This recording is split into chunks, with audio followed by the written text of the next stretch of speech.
Miami is, at first light, a series of islands, as far apart in spirit as they are close in blocks.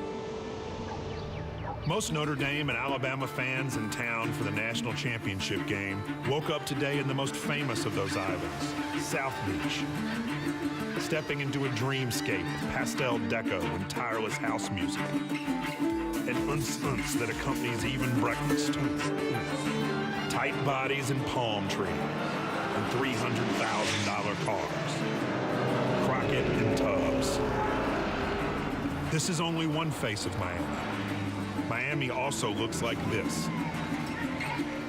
Miami is men, women, and children from nearly every country on earth. Rich and poor, Democrat and Republican, straight and gay. People come here searching for safe harbor or acceptance, for a brighter future or freedom from their past.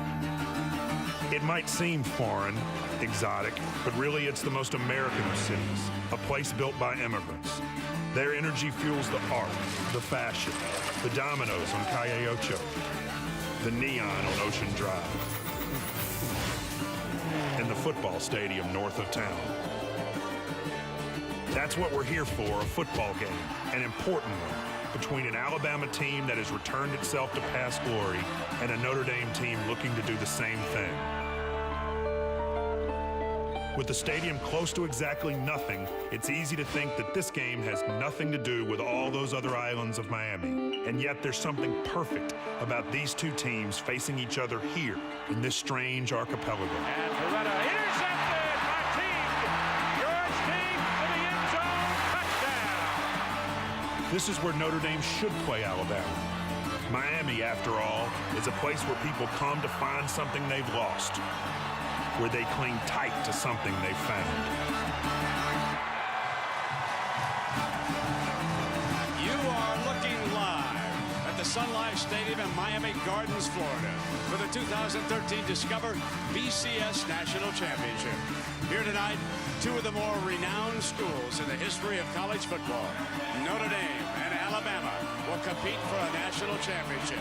For Alabama, a win would put a period on their latest dynasty. For Notre Dame, a win would reclaim their place at the summit.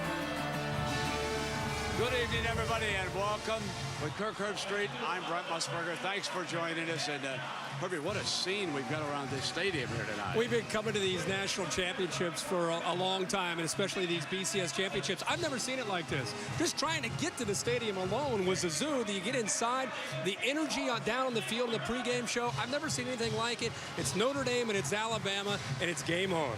Yeah, and when I mentioned Alabama, I used the D word, dynasty.